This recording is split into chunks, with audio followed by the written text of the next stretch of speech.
Voy a estar hablando voy a seguir con el tema de escrito está. ¿Cuántos aman la Biblia? Hermanos, si estas cuatro semanas que empezamos la semana pasada, estamos hablando de la palabra de Dios, lo que significa para nosotros, y uno tiene que amar la Biblia. ¿Cuántos aman la Biblia? Aman la Biblia y la viven. Amén. La viven. Y está aprendiendo de ella también. La Biblia, hermanos, es lo que nos enseña y debemos de tener la Biblia como parte de nuestra Biblia. En este día voy a estar hablando sobre entendiendo la Biblia. Entendiendo la Biblia. Yo no sé si esto va a ser más enseñanza o predicación, pero yo quiero que ustedes tengan un fundamento de la Biblia. Porque si uno no entiende cómo fue escrita la Biblia, ni cómo está dividida, hermano, no tiene significado. Pero yo quiero enseñarles en este día que tú aprendas cómo está la Biblia escrita. Para que tú la aprecias más y no te confundas cuando la leas, sino que ya tienes en tu mente la palabra de Dios y cómo fue escrita y cómo Dios usó este libro para demostrarnos a nosotros que es su palabra. La semana que viene mi esposa va a estar hablando acerca de cómo podemos confiar en la Biblia, cómo sabemos que es la verdad. Pero este día yo quiero hablar acerca de entendiendo la Biblia. Mateo 7:24. Yo quiero que tú tengas la Biblia dentro de ti. La tengas no solamente en tu casa, pero también dentro de tu corazón. Que tú tengas la palabra de Dios dentro de ti. Porque van a venir tormentas en la vida. Como les dije la semana pasada, las tempestades vendrán a tu vida. Cada vida, cada familia son atacados por tormentas y tempestades. Mateo 7:24. Cualquiera pues que me oye estas palabras y las hace, diga conmigo, y las hace, le compararé a un hombre prudente que edificó su casa sobre la roca. Sobre la roca. Hermano, yo no quiero que mi casa caiga. Usted tampoco, ¿verdad? Queremos que nuestra casa permanezca y que siempre resista esas pruebas, esas luchas, esas tempestades que vendrán. Hermano, yo quiero que tú tengas conocimiento de la Biblia. Quiero que entre más conoce la Biblia, más la vas a apreciar. Más la vas a apreciar.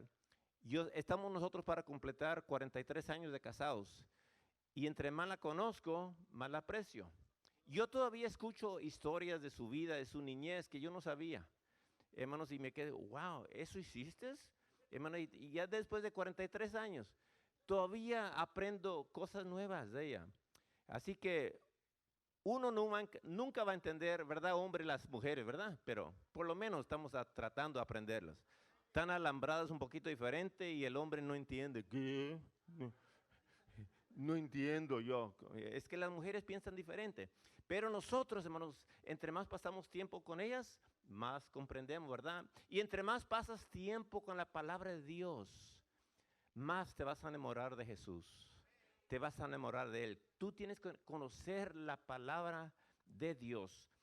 Y primeramente, la palabra Biblia. ¿De dónde viene la palabra Biblia? Viene de una palabra griega, biblios. ¿Quieren aprender griego en este día? Biblios, que significa libro. Es lo que significa libro. Este es un libro. Y por eso le hicimos Biblia. Viene de una palabra griega, biblios, y por eso tenemos la palabra Biblia. Amén. Hermanos, sí. La Biblia fue escrita en un periodo de más de 1600 años. Desde el principio hasta su final, 1600 años. Diga conmigo 1600. Y déjame decirle por qué esto es importante. Ahorita les voy a decir por qué estamos enfatizando esto. se escribieron en 12 diferentes naciones. Se escribió más de en 3 continentes. Se escribió de todos tipos de personas. O sea que había poetas allí, había reyes que escribieron, profetas, había doctores, había pescadores. Hermanos, se escribieron en las cuevas, se escribieron en los barcos, se escribieron en las prisiones, en los desiertos y aún se escribieron en una isla. Bueno, la Biblia fue escrito en diferentes lugares por diferentes tipos de gente. Y 40 escritores escribieron este libro. 40 escritores. Digan conmigo 40. Hermanos, ¿qué significa esto? Que solamente aunque había 40 escritores, hay solamente un autor, es Dios. ¿Cómo podían ellos escribir lo mismo y ponerse de acuerdo? 1600 años, diferentes lugares, no se conocían, hermanos, y ellos no sabían lo que había escrito el otro, pero todos estaban de acuerdo en lo que escribían. Es simplemente Dios, es el autor de este libro, hermanos. Es Dios el autor de este libro. Aunque el hombre usó su pluma, pero Dios los eliminó lo que tenían que escribir. Es Dios el que inspiró esta palabra de Dios. Según Timoteo 3:16, toda la escritura es inspirada por Dios y útil para enseñar, para redarguir, para corregir, para instruir en justicia. Verso 17, a fin de que el hombre de Dios sea perfecto, enteramente preparado para toda buena obra. Este libro trabaja, hermanos, trabaja en tu matrimonio, trabaja en tus finanzas, trabaja en tus relaciones. Esta es la palabra de Dios. Trabaja. ¿Cuántos están de acuerdo conmigo que trabaja? Trabaja este libro. Hermanos, si yo quisiera darte una panorama más o menos lo que es el Antiguo Testamento. Y uno tiene que entender, hermanos, que la Biblia no está escrita en orden. No está escrita en orden. La mayoría de los libros, algunos de los libros no están en orden. Todos saben eso, ¿verdad? No están en orden. Y uno lee otro libro, por ejemplo, y como que ese libro que tú estás para leer fue escrito antes del primer libro que acabas de terminar. Y uno se puede confundir si no entiende cómo está dividido la Biblia. Hermanos, así que no están en orden. Y quiero darles una visión general del Antiguo Testamento. Primeramente, los primeros 5 libros de la Biblia son reconocidos como libros de la ley.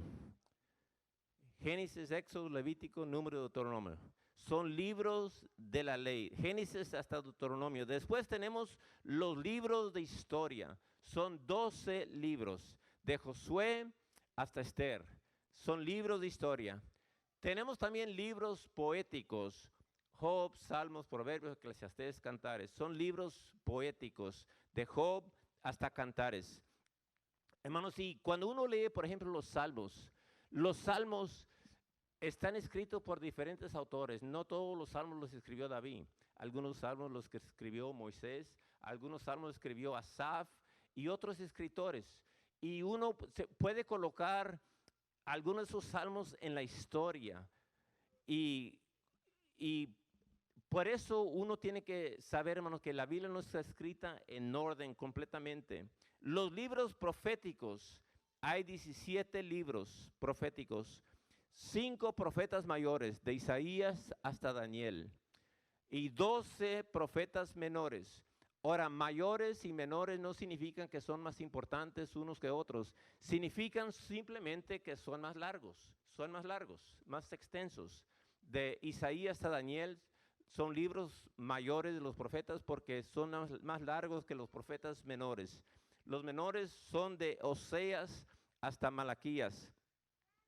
Y cuando termina el libro de Malaquías, hay 400 años de silencio que ya no se mencionó o ya no se escribió nada de este libro. 400 años de silencio. Y ustedes saben que Babilonia conquistó a Israel y fueron llevados cautivos a Babilonia. Y Dios les había dicho que iban a estar 70 años en Babilonia. Y Babilonia fue conquistado por Persia. Persia les permitió regresar una vez más a Israel. Porque Dios había dicho que solamente 70 años. Y cómo Dios permitió todas las cosas. Es que Dios es un Dios que todo lo que Él promete lo cumple. Y llegaron una vez más a Israel. Y ahí estuvieron. Y ahí termina el Antiguo Testamento. Y hay 400 años de silencios. Ustedes saben que de Babilonia vino Esdras y vino Nehemías y reconstruyeron el muro. Hermanos, y ahí termina el Antiguo Testamento. Y Persia estaba en control. Pero después vinieron los griegos y vencieron a Persia. Los griegos ustedes han escuchado de Alejandro el Grande, ¿verdad? Alejandro el Grande era un griego que tomó control, era un hombre que ganaba las guerras, Alejandro el Grande. Y él conquistó durante este tiempo, los griegos. Pero después vino Roma y conquistó a Grecia, a los griegos. Y durante el tiempo de Jesús, Roma estaba ya en poder. Por eso cuando empezamos el Nuevo Testamento, Roma ya está en poder. Los romanos tenían en control al pueblo de Dios. Estaban gobernados por Roma.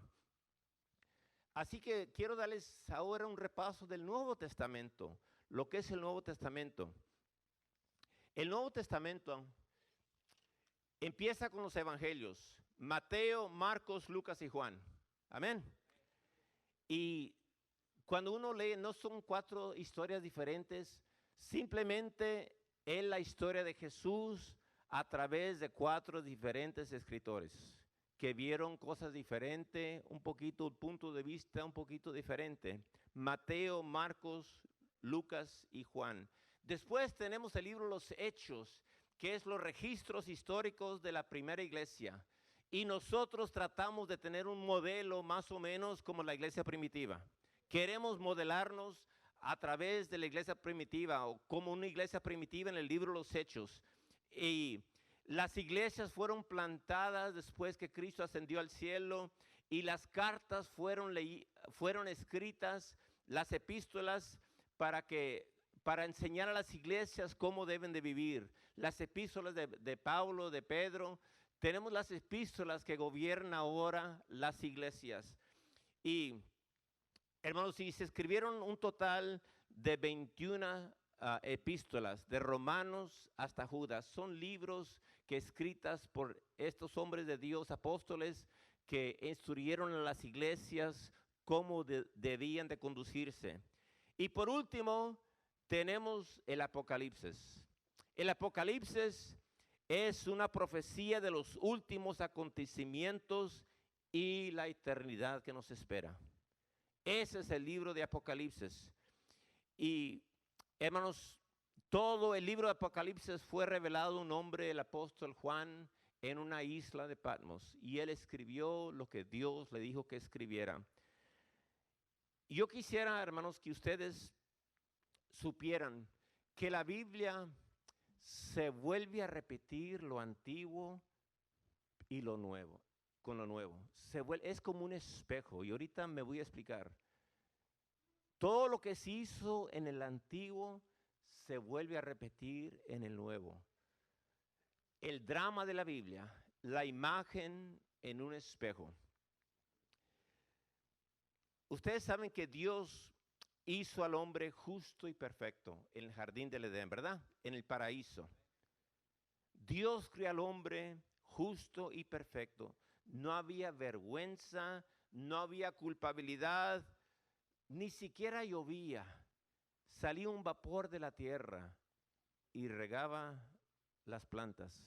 Algo hermoso, un paraíso hermoso que Dios hizo. Hombre justo y perfecto. Fíjese, era una edad de inocencia. Dice la Biblia que estaban desnudos y no tenían vergüenza. Es como niños de meses que se bañan juntos, ellos no tienen, hay inocencia en ellos. Así Dios crió al hombre, inocente, inocente. Pero después Satanás entra en la escena y el pecado entra. ¿Saben que la inocencia se fue del hombre? La inocencia, reconocieron que estaban desnudos y se escondieron del uno del otro. La inocencia, ¿saben que el pecado nos separa de Dios también? El pecado nos separa de Dios. Dios es un Dios santo y el hombre es pecador ahora. Él sigue siendo santo y hay una separación entre Dios y el hombre. Porque Dios es un Dios santo. Se hace una brecha, una separación. Hermano, si tú estás aquí en este día y no tienes a Cristo en tu corazón, hay una separación entre tú y Dios. Y el hombre está confundido, está desorientado, hay caos en su vida, está correteando para acá y para allá y no haya la felicidad. Tú necesitas a Cristo en este día. El único que liga esa separación, el que hace esa separación desaparezca y haya unión entre tú y Dios. Hermanos, y Cristo vino para traer esa unidad y vino esa separación. Hermanos, y cuando uno está sin Cristo, su vida no tiene orden. Hay una desorientación en la vida. Hay una vida confundida, corriendo para acá y para allá. Tú necesitas a Cristo en este día. Hermanos, así que el hombre pecó.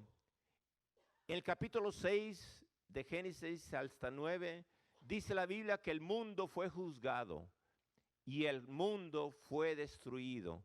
Tanto pecado que se desarrolló en el mundo. Pero Dios encontró un hombre justo llamado Noé y destruyó el mundo entero. Dios dijo, voy a empezar de nuevo. Voy a empezar de nuevo. Y Noé encontró favor ante los ojos de Dios. Pero ¿saben qué? No trabajó. Porque el hombre volvió a corromperse otra vez. Hermanos, el hombre empezó a pecar otra vez. Es que el hombre no había cambiado por dentro. No había cambiado por dentro. Aunque tú lo pongas en otro lugar, el hombre necesita un cambio dentro de su corazón para que haya cambios. Y empezó el mundo otra vez, después del diluvio. Empezó un grupo de personas a edificar una torre, la Torre de Babel. Queremos un gobierno, todos bajo un gobierno. Y vamos a llegar a hacer esta torre representando que nosotros somos número uno. Y querían ser como Dios. Hablaban la misma idioma. Todos unidos en este mismo gobierno, la Torre de Babel. Hermanos, la torre era solamente un símbolo de la grandeza que el hombre aparentaba ser. Hermanos, pero Dios confuso sus lenguajes y el hombre se separó. Ahí se formaron las naciones. Se formaron las naciones. No podían comunicarse, todos hablaban diferente. Y ahí nacieron las naciones. Y Dios dijo, ahora sí, yo voy a crear orden ahora. Voy a formar 12 tribus de Israel para escoger una nación santa para mi pueblo. Y escogió 12 tribus. Así que todo el Antiguo Testamento que sigue es acerca de esa gente santa que Dios escogió. Las leyes y las instrucciones, los sacrificios, todo lo que Dios estableció para su gente, la gente santa de Dios, es lo que es el Antiguo Testamento. Pero ¿saben qué, hermanos? Ese sistema tampoco trabajó. No trabajó ese sistema tampoco. Porque ¿saben qué? Todo ese sistema era cosas externas. El problema estaba internamente en el hombre. Uno puede aparentarse muy religioso, pero el problema está dentro de ti. Dentro de ti donde está el problema. Así que, hermanos, este pueblo tenía sus leyes, pero no querían obedecerlas. Porque todo empieza con el corazón del hombre. ¿Saben? Una manera simple de ver la Biblia. El Antiguo Testamento es lo externo. El Nuevo Testamento es lo interno. Amén. Es lo interno, lo que Dios quiere ser en cada persona. Y todo se trata de lo interno. Pero Dios tenía todo, Él sabía, nada lo sorprendió. Cuando el hombre no obedeció, Él ya sabía, porque Él tenía un plan desde el principio de la eternidad, que Jesucristo iba a venir a este mundo. Él ya tenía un plan. Y, hermanos, si Dios dice, ustedes van a hacer todo esto, pero no van a poder lograrlo. Porque no van a poder hacerlo a menos que yo venga a través de Jesucristo. Es la única manera que ustedes van a cumplir y ser esa nación santa que yo estoy buscando. Y vino Jesucristo a este mundo. Mateo, Marcos, Lucas y Juan nos habla de nuestro Señor Jesucristo. Todo este libro se trata de Jesús. Nos dirige a Jesús. Todo este libro, desde Génesis ya empieza a hablar de Jesús. Pero ¿cómo? Si Jesús no apareció hasta el Nuevo Testamento. Cristo estaba presente desde el principio, hermanos. Desde el principio Cristo ya existía. Amén. Él es eterno. Y Dios dice, ustedes, la única manera de ir al cielo es a través de Jesucristo. Todo se trata de Jesucristo. El hombre puede escoger. ¿Saben que el infierno no es un lugar donde Dios va a mandar a la gente porque está enojado con ella? Ese no es el infierno. Eso no es el propósito del infierno. El infierno está hecho. Yo escojo pagar por mis pecados yo mismo. Yo voy a pagar por mis pecados yo mismo. Yo escojo pagar por mis propios pecados. Y Jesucristo dice, no tienes que pagar tú. Yo ya lo hice. Yo ya lo hice. Hermanos, y el infierno es para las personas que quieren pagar su propia cuenta. Su propia cuenta. Cuando uno va al restaurante y alguien paga tu cuenta, hermanos, qué bonito se siente, ¿verdad? Qué bonito se siente. Yo ya la tengo. Hay gente que insiste, yo quiero pagar, pues pague entonces. Y el hombre quiere pagar su propia cuenta en el infierno. Cristo ya lo pagó, hermanos, ya lo pagó. Hermanos, no solamente lo pagó, dejó su Santo Espíritu para que nosotros lo tuviéramos estas leyes en nuestro corazón. En nuestro corazón. Jesucristo pagó el precio. ¿Están aprendiendo? Ahora, mire cómo se refleja esta imagen de este espejo. En el Antiguo Testamento estaban los 12 tribus de Israel, Dios y su gente santa, ¿verdad? Y ahora en el Nuevo Testamento tenemos a los 12 discípulos. Los 12 discípulos, la iglesia, la gente santa de Dios. De Hechos hasta las epístolas nos habla. Mira cómo es un espejo. Ya no son las 12 tribus, ahora son los 12 apóstoles, los 12 discípulos. Dios dice, yo te voy a transformar. Tú serás mi iglesia ahora. Tú serás mi representación aquí en este mundo, mi iglesia. Yo escribiré mis leyes en sus corazones. Y eso es donde estamos en este día. Somos parte de la iglesia. Somos parte de la gente santa de Dios. Amén. Hermanos, si la gente sigue rechazando este evangelio, hermanos, si el pueblo quiere volver una vez más como el pueblo, como en Babilonia, la Torre de Babel. Un un gobierno.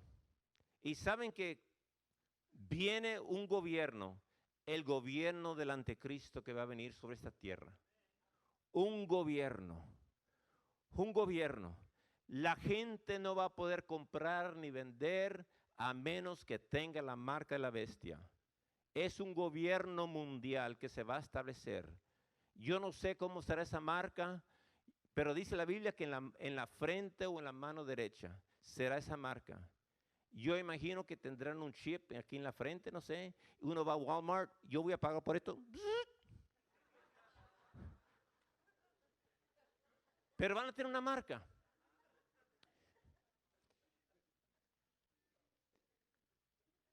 Un sistema mundial. Eso habla Apocalipsis capítulo 6 hasta el capítulo 12.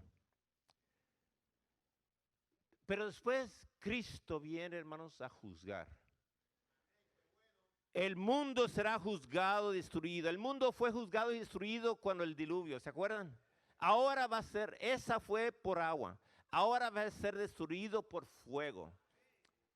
El mundo será juzgado y destruido. Dios va a empezar de nuevo.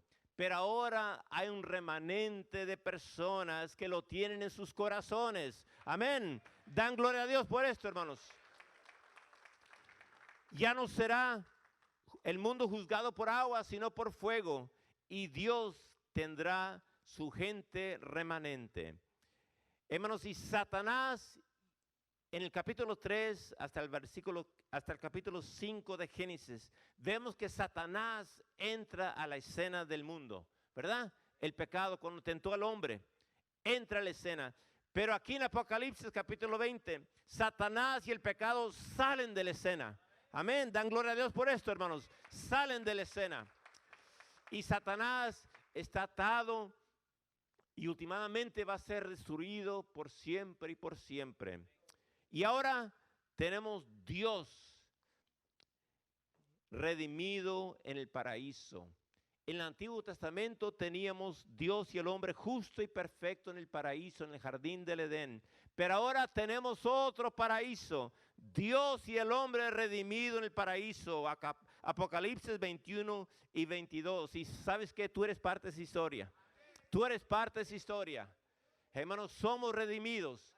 Estamos viviendo en el paraíso. Vamos a vivir en el paraíso de Dios para siempre y para siempre. Amén. Así que el tema central de toda la Biblia es Jesús. Jesús es el tema central. No se trata de nosotros, se trata de Jesús. Dice Juan capítulo 5, 39. Jesucristo dijo estas palabras: escudriñad las escrituras porque a vosotros os parece que en ellas tenéis la vida eterna, y ellas son las que dan testimonio de mí. Cuando Cristo dijo esto, estaba hablando del Antiguo Testamento porque todavía el Nuevo no se había escrito. Así que el Antiguo Testamento son palabras de Jesús también. Hablan de mí, dijo Jesús. Hablan de mí. Cuando uno lee la Biblia, se va a encontrar con Jesús. Se va a encontrar con Jesús. Y para terminar, hermanos, la acción principal de la Biblia es dar. Dar. Juan 3:16, porque de tal manera amó Dios al mundo que ha dado. Diga conmigo, ha dado a su Hijo unigénito para todo aquel que en él cree no se pierda, mas tenga vida eterna. Él dio su vida. Nosotros damos la vida nuestra por él. Nosotros damos la vida nuestra a él. La salvación no se trata de ser miembro de esta iglesia. La salvación no se trata ni siquiera de ser un creyente solamente. La salvación es reconocer que Él dio todo y nosotros damos todo a Él ahora. Damos nuestras vidas a Él. Ese es el intercambio. Él dio, nosotros también damos. Nosotros expresamos ese amor hacia nuestros hermanos también, ¿verdad? Dice 1 Juan 3:16, en esto hemos conocido el amor, en que Él puso su vida por nosotros, también nosotros debemos poner nuestras vidas por los hermanos. Amén. Yo quisiera, hermanos, que en este día tú meditaras. ¿Cómo está tu vida en este día? ¿Habrá esa separación entre tú y Dios? ¿Estás corriendo para aquí, para allá y no encuentras la felicidad? Eso describe el hombre que está en pecado. Está corriendo, está desorientado, hay confusión, hay caos en tu vida, no sabes qué hacer, no encuentras la felicidad. Es lo que sucedió cuando el hombre pecó en el jardín del Edén. Hubo confusión, hubo una separación, y eso es típico de lo que pasa cuando una persona está huyendo de la presencia de Dios. Hay confusión, pero Dios quiere darte una nueva vida en este día. La Biblia se trata de Jesús, el que pagó el precio. Tú no tienes que pagar por tu propia cuenta, Él ya lo pagó. Él lo pagó. Lo único que tú tienes que recibir ese regalo que Él está ofreciendo. Jesucristo vino a dar su vida por ti. Esa separación, hermanos, si permita que Dios tome control de tu vida en este día. Permita que Dios tome control. Ponte de pie en este